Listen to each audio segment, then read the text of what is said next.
ariko abantu bakwiriye kugira kubwira umuntu uti sigaho, ntabwo ari byo, ntabwo ariko bigenda, birangiza, biratwangiriza twese, si umuntu umwe gusa byangiriza.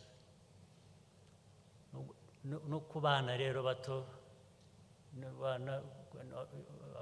mwavugaga banywa inzoga bitakigendera no ku myaka, ugasanga abana b'imyaka 14, umwana w'imyaka 14 yagiye mu ibara, yagiye mu kabari, arasangira n'abasaza nkatwe nkamwe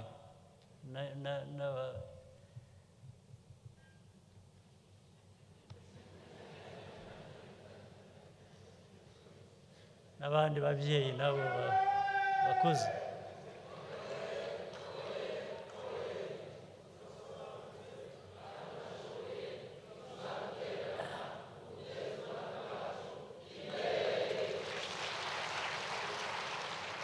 Ugasanga ababyeyi, abagore, abagabo, abasaza, abakecuru bicaye barasangira n'abana n'impinja, barasangira barasangira inzoga. Ubwo se abo basaza n'abakecuru imyaka yanyu yo iragenda ibaganisha aho abantu bose bajya. Kuki ushaka ko n'abatari uko bamera? Ushaka ko ubuzima bwabo burangiriraho kuri iriya myaka 14, 10 n'ingahe? Ukabikora cyangwa ukabibona, ukabona babikora, ntube wavuga uti sigaho, sigaho wa mwana we, ntabwo bibaho ibyo, birakwangiriza ubuzima, ariko ubuzima bwawe ni n'igihugu cyacu cy'ejo, ntabwo ari wowe gusa. Sigaho, ugaheraho nibura, guheraho ngaho. Ariko umwana iyo akura abona umubyeyi we ahubwo amuhata icupa, umwana nuko azakura, uko azakura, uko azakurana na bagenzi be, nuko azakuza abe igihe nawe azaba afite abe akwiye kubarira. Naho duhera rero. Aha kabiri, y'ibyo byananiranye, hakwiye kubaho uburyo bw'amategeko, bw'ubundi buryo buvuga ngo wowe warengeje urugero, wakabije, ubwo birajya mu mategeko. Umwana w'imyaka 14 niba ari mu ibara, bamuhannye yanze, bamubuje bati ntukajyeyo, yanze, aragendayo n'ababyeyi be, kugira ngo igikwiriye gukurikiraho ni uguhana, ugahera ku babyeyi, ugahera no ku ba nyirako kabari.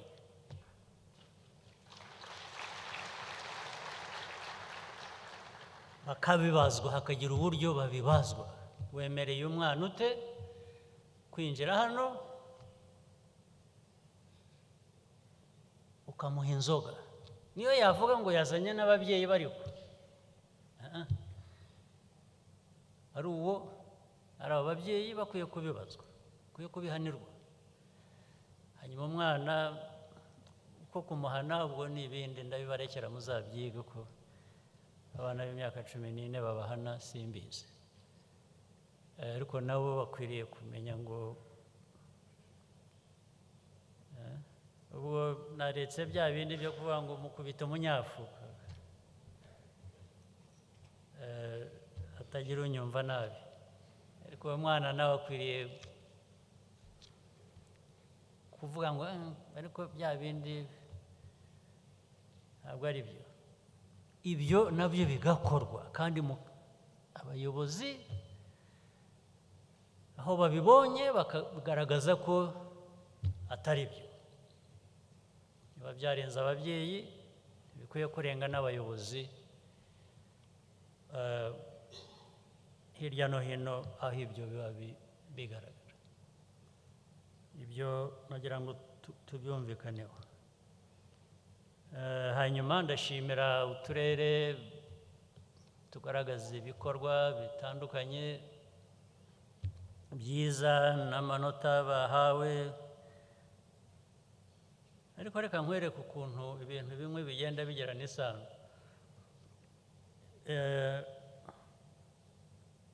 Nahoze numva uko basomaga amazina. Burera niyo yabaye iya mbere uhereye hasi, uhereye inyuma. Buriya hagomba kuba hari impamvu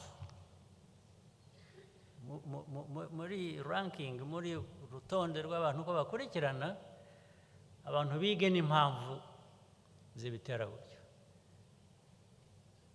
Impamvu nkeka ya mbere muri Burera hariyo kanyanga nyinshi. Muzabikurikirane mumbwire ko atari byo. Kanyanga zambuka imipaka izikwerwaho nabyo byahindutse ibintu biraho. Kanyanga murayizi. Ndetse n'impamvu Nyagatare ishobora kuba yabaye iya mbere, igomba kuba yaragabanyije kanyanga, nayo yari ihari.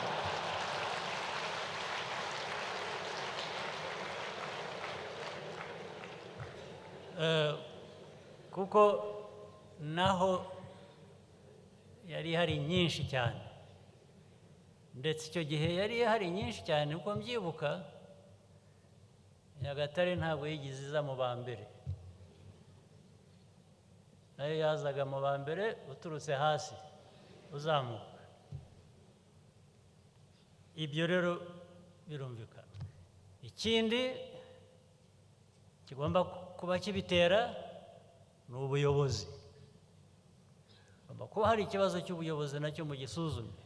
Ubwo ndabibwira niba hari na umuyobozi w'ako karere cyangwa abandi bayobozi ku zindi nzego muri ako karere, mwisuzume vuba na bwangu. Ubwo hagomba kuba hari kudakurikirana ibidakwiye kuba bikorwa, ugasanga nibyo byiganje, nibyo bikorwa ahubwo. Ubuyobozi rero mwisuzume. Ariko ubwo ndavuga kuri Burera n'abandi bose bagiye baba nko mu banyuma batanu. Hagomba kuba hari izo mpamvu, mu bisuzume. Izindi nzego za leta zibafashe bigabanuke, kuko ibyo byose nibigabanuka na bya bibazo bindi twavugaga bijya mu miryango bigira bite, nabyo bizagenda bigabanuka. Wenda ntibicika burundu, ariko biragabanuka bigaha abantu ubuzima burushaho kumera neza. Ndangirize ku cyo nshaka cya nyuma navuze n'ejo, ibintu by'abayobozi batagira amaso abona, utabona ikibi mu gitandukanye n'icyiza, ukajya mu bintu ukicara mu byondo isayo, ugategereza uza kukubwira ngo ariko uzi ko wicaye mu isayo. Ntabwo ari ibyo.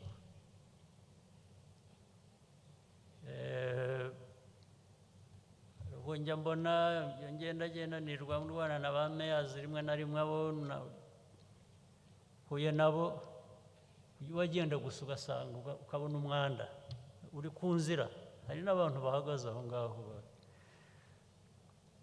Abaza ariko ko twihaye intego yo gusukura ntabwo ari ugusukura hanze gusa imihanda ingo cyangwa iki natwe ubwacu umwanda hari ibishobora kudukiza umwanda n'ubukene biratandukanye ntabwo bivuze ko iyo uri umukene ugomba kugira umwanda ntushobora kugira umwanda uturiye amazi hafi n'amazi urakaraba ugakaraba na bike ufite kugenda ujugunya umwanda ahantu hose uko ushaka ntabwo ari byo umwanda ufite aho ugenewe ugomba kujya ugasanga abantu baragenda aho hose atari n'abahatuye gusa ariko n'abahanyuze bahagenda ntibabibone amaso abona ikibi tukagitandukanya n'icyiza birakenewe ntabwo iyo utabona ugira amaso aguha akwereka ibibi cyangwa ibyiza ngo ushobore kubitandukanya ntaho dushobora kugera kubibona ariko kubifatira ingamba kugira ibikorwa ukora kugira ngo uhangane n'icyo kibi wabonye ntabwo ari ukubona ikibi gusa wanakibonye ngo ukihorere ukirekere aho ngaho ugisigire undi ni wowe kireba muri ako kanya mbere y'uko kireba undi hanyuma ibisigaye rero ni ugukorana gukorera hamwe kuzuzanya kuko ntabwo igihugu cyatezwa imbere n'umuntu umwe n'undi na babiri gusa kigomba kugira abantu critical mass y'abantu bahagije babyumva babikorera babishaka ibyo bikagenda bizamuka mu mibare no mu bikorwa reka ndekeraho kuyavuga si ukuyamara nta nubwo bizambuza kubisubiramo ariko buri nama twagize nk'iyi ijya igira ikituviramo kiduteza intambwe dutera imbere murakoze cyane mugire ubuzima bwiza